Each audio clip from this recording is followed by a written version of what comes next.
let's confront them in the hotel. And then while they're roundtabling it, realizing that's not a good idea because there's cameras. And then once Mr. Arnold learns that Ari's apartment is fair game, he then makes sure and directs, encourages, and assists Ari to send a text message to Jasmine and set it all up. Not only just for you don't want to get hurt, you don't want to be there. Jasmine also said, I heard Terrion say, nope, you don't want to be there, get out of there. Which goes to his knowledge of what is happening in that apartment. Because the issue was, do we believe Mr. Arnold while he's in the car? Was he watching the FaceTime or not? I think that was the issue. It was hard to establish. We're trying to establish that he had knowledge, or do we believe his eyes were actually on FaceTime? That is direct evidence that he knew the nature of what was happening inside that apartment. That you don't need to be up there. You don't have to be involved in this. I don't want you to be scared. And then took them out, and then took Ariana out. So this whole he didn't know what possibly was going on in the car when on a FaceTime, it flies in the face of that's being truthful, because his own statements himself to Ariana that also Jasmine corroborated and heard as well.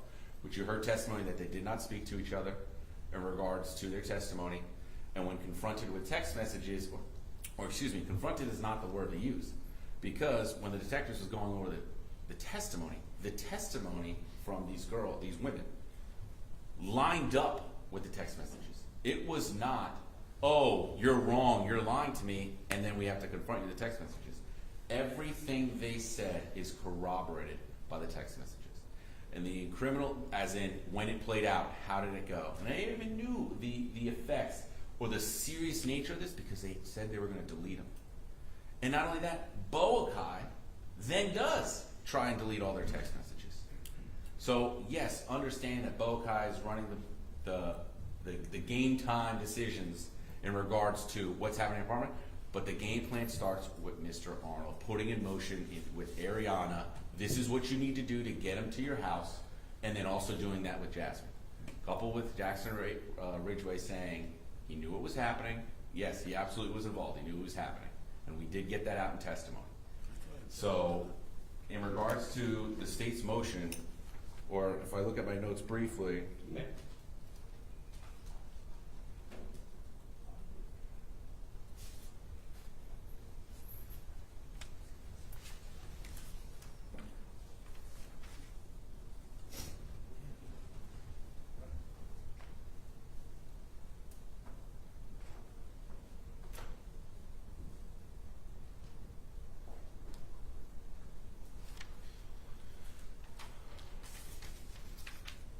understanding that you're discussing beyond a reasonable doubt at trial, Your Honor, but there's a substantial probability that the defendant committed the offense and that he was principal to it.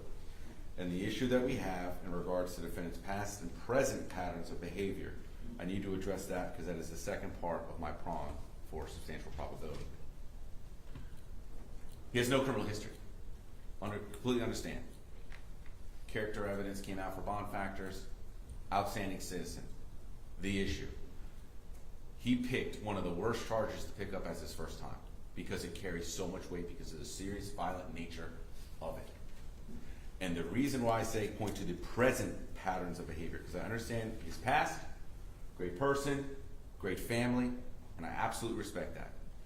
But the issue is there are 3 individuals that had guns pointed in their faces because of this defendant. And what that shows is that this defendant's ability to pretty much say to six human beings, 6 individuals, this is what we're going to do, that is very serious, that is very dangerous. And the last portion in regards to there are no conditions of release or bail or reason to protect the community from risk or physical harm. This plan that was then executed, Soldier Anderson wasn't involved in this at all. And this group of people did not care at all. They still brought him into it. They still pistol whipped him. They still stuck a gun in his face. So Wait, isn't he the one who was told he could leave but said he wanted to stay? That's correct. That's correct. Because at that point, based off the testimony that the detective said, he felt he didn't want to leave his friends in that condition. But you got, and I understand that notion, Judge. But Danny, when confronted by CJ with a gun in his chest, his first reaction was, You know me, I'm Danny. So this was out of the ordinary of a confrontation or a discussion about stolen items. That is where I think that's the disconnect, because what reasonably should have happened was they did have a discussion. Hey guys, can you come over? We need to discuss this. I got a ping on my phone that's in Miami. What's going on? If it was you guys, can you just give me back my items, please? Or do what he did on his way back from Tallahassee. Mr. Arnold called Largo PD, said these were the items that were stolen. I think I know who the ones did it. So essentially what happens, and that would have been reasonable, but what happens is, based off the criminal nature and intent behind all of it, and I get it, it's a long stretch of events, but it doesn't start until Mr. Arnold pushes the first domino over, which is Ariana texts Jasmine to get Danny to the house. Because if it was not for any other criminal reason, he would have just did it himself. Boakai would have did it to himself, or say to Ariana, hey, can you just ask him about the stolen items?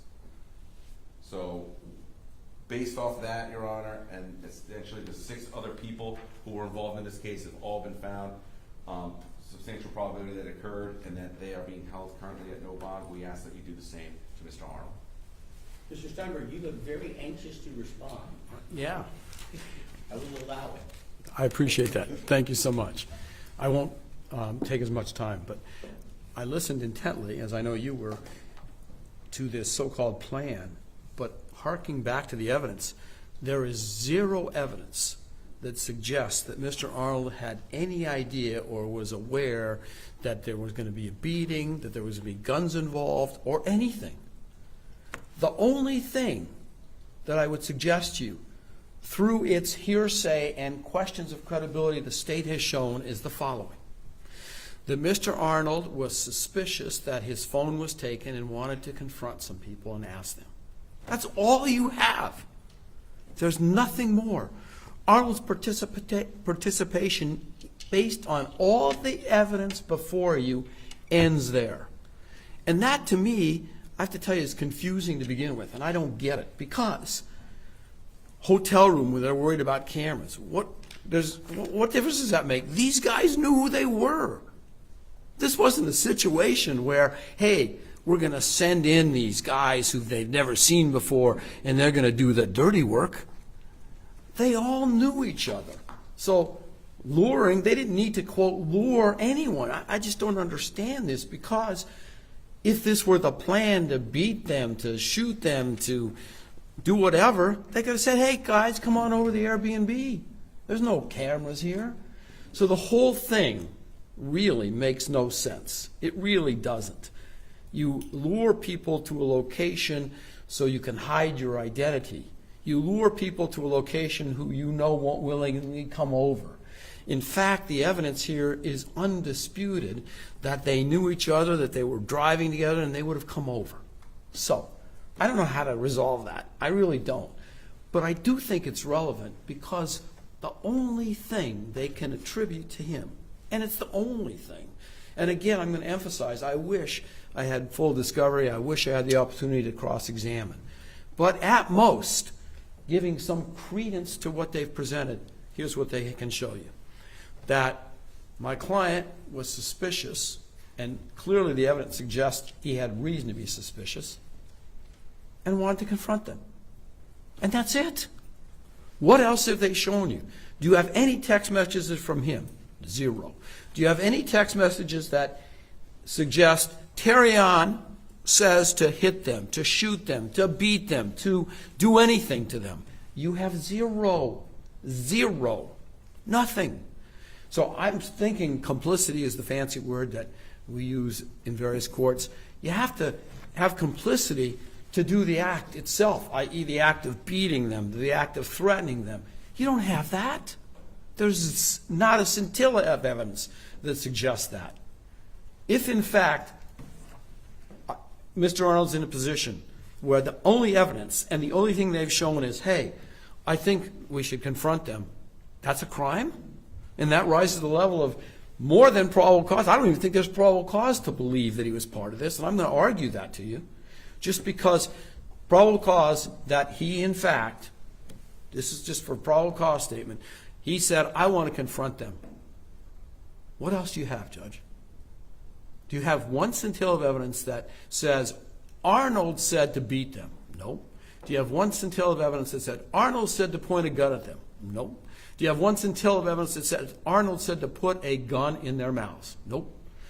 And then I hark back to Jackson. Remember Mr. Jackson Ridgway? He's in the car. What's ironic is they're relying on him, but keep in mind, he runs into the apartment where all this is happening. Remember that? When they get to the location, Jackson goes in. And they said, oh, he didn't go into the bedroom. He just came into the apartment. Did my client do that? No. Did my client text them? No. Did my client direct them? No.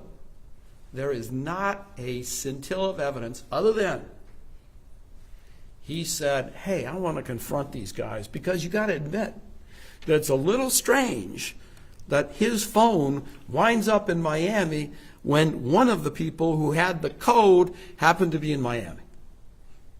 So I think they might have done it. Remind me of the time frame from when Mr. Arnold arrives at the scene and the time that the 3 victims were released. It wasn't brought out in testimony. So I can tell you what I think, but in terms of the testimony, that wasn't brought out by the state. So I think that has to be inference against them, but it was a short time period.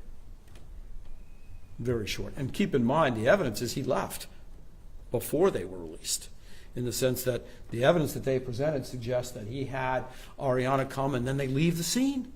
Show that he ever had a gun? No. Do they show that he told them to do anything other than, quote, one word, confront? So because of that, Judge, we're asking that you not find probable cause to begin with, but certainly not to those higher standards, and give my guy a bond. Thank you, sir. Thank you, Mr. Dunbar. Mr. Riley, did the state have anything else this time? Judge, I just want to highlight some text messages in regards, and I understand defense wants to go back to, didn't know there was a gun, didn't know that there was going to be beating happen. Once again, that is not my burden in proving that he is principal to this crime. What I am trying to establish here is that he is the reason in the planning of why it happened, pushing that first domino via Miss Ariana to text Jasmine, because he needs only to encourage, assist, or advise. In the text messages in regards to, it's the bigger packet, I apologize for states 2, yes. where it is established that Ariana texts Jasmine, are you up? She says what when she finally gets up in the morning? She says, text Danny and ask him what he's doing later. And that's it. That's what Terrion said. Doesn't answer. She said, did you do it or want Celeste to? Jasmine, I'll do it. Ariana, okay, let me know when you do it. All right? Just texted me. Ariana says, hold on.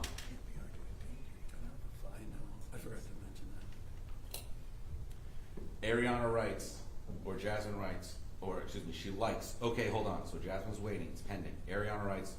So basically, just try to get him to come over tonight. Don't be suspicious, though. This conversation is happening from Mr. Arnold to Ariana, and Ariana is relaying this to Miss Randazzo. For what? Who are you with? That's what Jasmine says. Ariana goes, I'm with Terrion. Ariana, just do it. It's for them. She says, okay, let me know when it's done.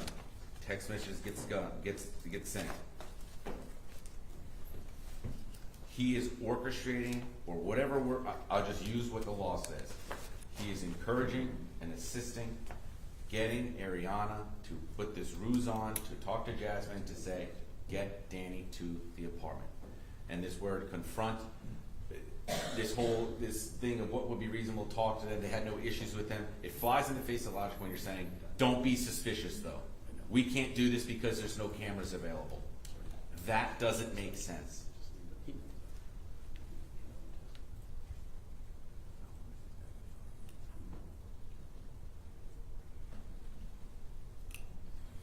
And in those text messages, Your Honor, that I hope you review, it states and says why they're doing what they're doing. Because they stole their stuff. They're going to pay us. That is all coming from Mr. Arnold. So we ask that you grant the state's motion, and the 6 people who have already been found to have no bond, we ask that Mr. Arnold joins them, because without his actions to encourage, assist, or advise, these 6 people would not be in Hillsborough County Jail right now. Thank you. All right. I hear you, Mr. Riley, and I understand the principal theory in Florida. What distinguishes Mr. Arnold from those other 6 is he has no hands-on, he never goes into the apartment, there's nothing on his phone, on his social media, on his texts. What you have, the state has, to connect Mr. Arnold through the principal theory currently is the testimony of the 2 co-defendants that were facing life in prison, who this court didn't have the ability to personally judge their credibility. I have no doubt that that is what they said.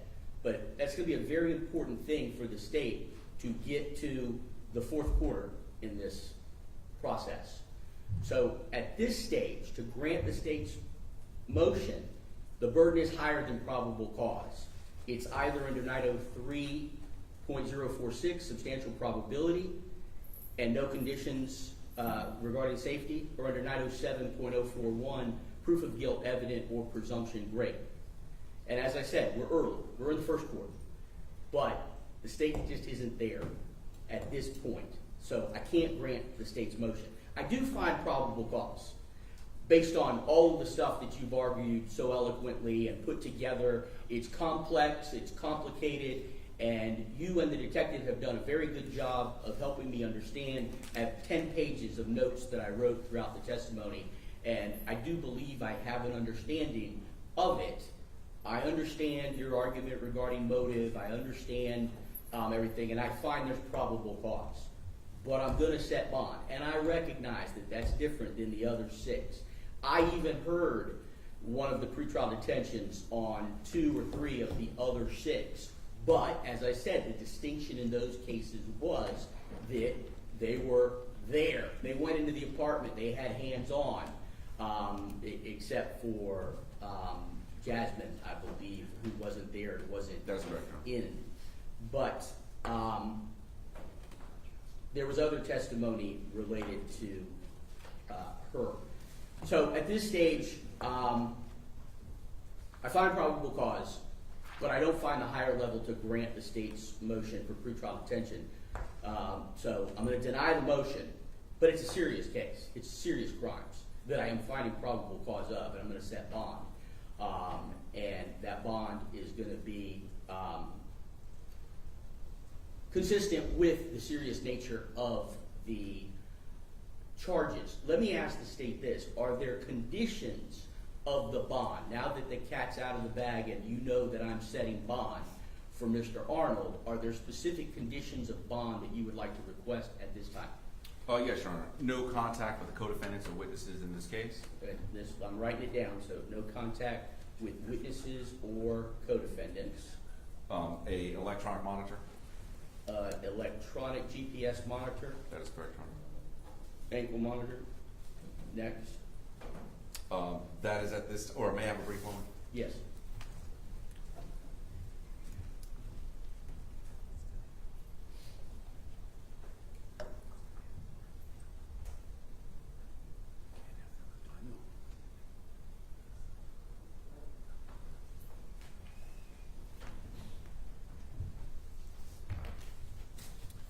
That'd be all from the state, Your Honor. Surrender his passport. Well, if I apologize, what I was looking for is to make sure there was no other witnesses that he was not to have any contact with. Yes, surrender his passport, and any other things that the judge, Your Honor, would find reasonable. Sorry that went through. That's all right. That's all right, Mr. Steinberg. Judge, so we would ask for 24 hours to surrender the passport. The family didn't bring it.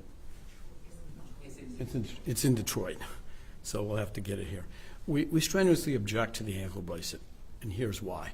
One, it'll basically take his employment away, and that's critical. He can't continue in the league when he has an ankle bracelet. That's not going to happen. And the purpose, I would suggest, of an ankle bracelet is to track and make sure you know where somebody is. First off, obviously, he's not in a position to hide. Everybody knows who he is. But more importantly, there were, again, 4.5 to 5 months where he knew he was under investigation, knew he was a target, and if he wanted to leave, he had ample opportunity to leave, to flee, to hide out. When I got the call, I called Mr. Diaz, and he gave me the number of the marshal, and I said, we'll have him at the jail, give us a time. They said 10:30 in the evening. We got him there literally. I want to say it was 10 o'clock, sorry. I want to say it was within hours of the phone call. If I remember right, I was in California and I got the phone call, and within 5 hours he was there. And the reason it took so long is I had to get this guy out of bed to make sure he could meet him there at 10 p.m. So he's not, or drive from Tallahassee. So he's not a flight risk. This is not a guy who I don't think the state has any concern is not going to appear. And because the prejudice is it puts him out of the league, we're asking that the court not make that a requirement. All right. There are, according to his booking sheet, a total of 8 charges, 4 That's correct. each of kidnapping, harm, or terrorize, and 4 of robbery, firearm, or deadly weapon. On the 4, each of the 4 kidnapping, harm, or terrorize, I'm going to set his bond at $150,000 per count. On the 4 counts of robbery, firearm, I'm going to set his bond at $100,000 per count. That's a total bond of $1 million. As far as the conditions of his bond, I'm going to order that he have no contact with his co-defendants or with any witnesses, that he surrender his passport. I'll allow him 24 hours to surrender the passport. We need to make that happen. We might need more than 24 hours. The passport's in Michigan. If you can let us surrender the passport within 2 or 3 days. 48 hours. 48 hours, yes, sir. And if he doesn't surrender it, then that's a violation of the conditions of his bond. Right, which right. We don't he's want to. not going to want to be in. I'm going to address that We with don't him in wanna just a hold up moment his release. when I finish the conditions. Yeah. He'll go back in if we don't have him 48 hours. And Your Honor, did you mention the conspiracy charges as well? I apologize. I don't have a conspiracy charge on here. Okay. Madam Clerk, There's 2. I have 8. There should be 8. I think the most recent printout only has 8 charges. There should be 8 total, Your Honor. There's Or- 2 conspiracy charges, I believe. They're part of the 8. Yeah, exactly. They're not on the sheet, the clerk They're not has on my seen sheet. them. They're not on my sheet. I think $1 million. Well, I want to be very careful because if they come through, that's going to create confusion. If I set bond on these 8 charges and then there's some 2 other charges pending out there, that's going to present a problem. Mr. Riley, I'll have to touch base with Mr. Diaz in regards to the conspiracies. My understanding is that the detective is shaking his head. Do you want to talk to him, or detective, do you? I can clear it. Can you clarify, please? I can, yes, to Mr. Riley or to you? I'll speak with the detective briefly. All right, that's fine. Works either way.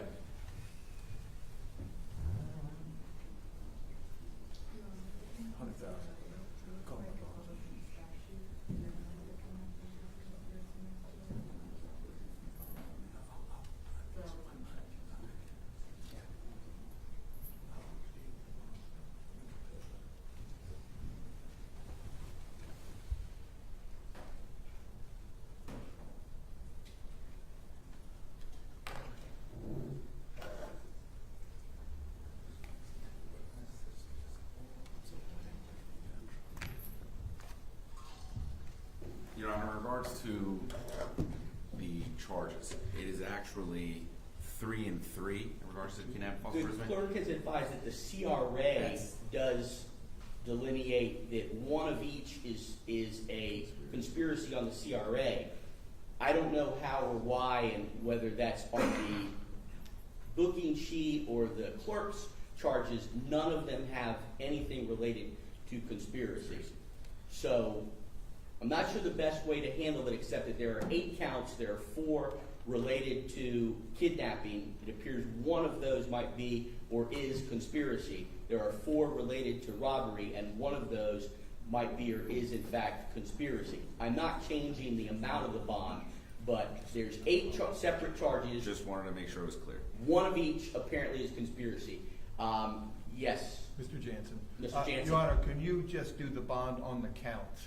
So there's no count number, count Sure. one, count two, I think so we don't that's have a fine. delay. Count 1 is going to be $150,000. Count 2 is going to be $150,000. Count 3 is $150,000. Count 4 is $150,000. Count 5 is $100,000. Count 6 is $100,000. Count 7 is $100,000. Count 8 is $100,000, again, for a total of $1 million in bond. The last condition, well, the state didn't ask for it, but I do want him confined to his residence except for he can leave for work. I don't want to interfere with his ability to earn a living.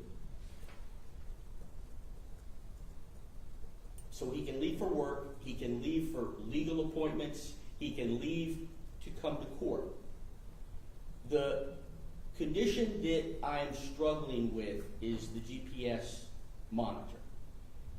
I don't know it to be true, but the defense said that he may not be able to or would not be able to work with a GPS ankle monitor. As an officer of the court, I will tell you, he would not be allowed on the field because of danger to the other players in terms of tackling, in terms of him when he hits somebody, cutting people. You're not allowed under NFL rules to have any. They get fined for their socks not being in the right position. So the ankle bracelet would prohibit him from doing his job. I suppose that there's some way that I could fashion an exception to when he's playing, but I suspect that that would extend to when he's practicing. Right.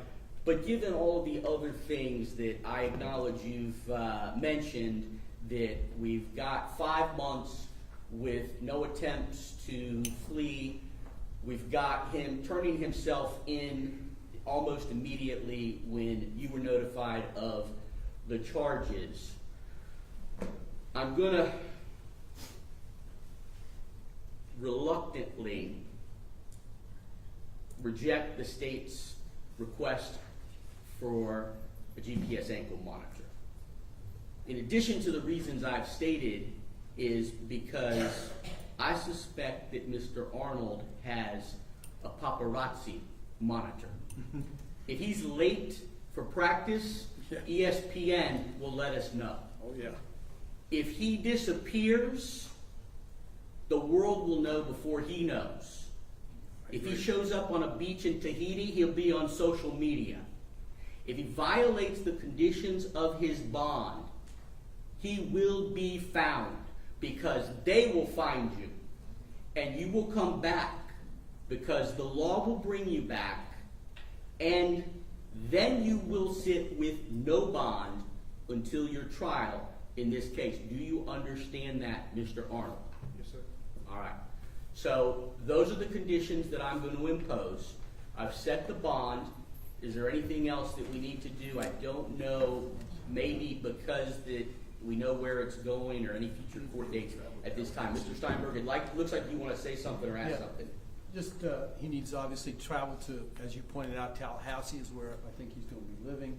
I live in Denver. I want him to be able to come to my office, and then Detroit, and then they may travel in the sense that Detroit may Notify the state I will do that. of each of those, but No but problem. I'm not going to. My intent here in setting his bond is not to prevent him from leaving Hillsborough County. I understand he resides in Tallahassee, but I have said that he can only leave his residence Yes. for those reasons that I've delineated, including whatever his involvement with the NFL for practice and/or games.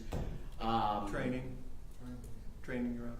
As long as it's required by the Oh, team. yes. I don't want to create any extra opportunities for him to be outside of his house. It's not in his best interest. As I said, he's being closely followed, looked after.